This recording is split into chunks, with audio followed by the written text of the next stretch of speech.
Welcome to this course on beginning SharePoint 2013, 2016 and SharePoint Online, which is a part of Office 365 course. My name is Jack Singh and I am Microsoft certified consultant at a company called eMindPoint Limited, which specializes in developing custom solutions.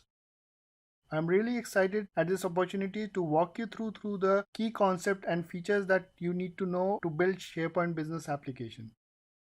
SharePoint provides a lot of power and flexibility, and once you understand how different parts of framework fit together, it is amazing how productive you can be with SharePoint. You can develop your own business solutions for your organization depending on your custom needs.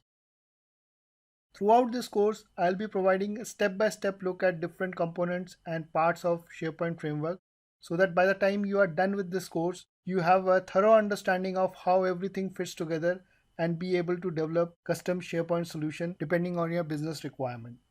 I'll be providing lots of practical session and I would encourage you to do so along with me so that you gain better understanding of the product and know how to develop SharePoint solutions depending on your business needs.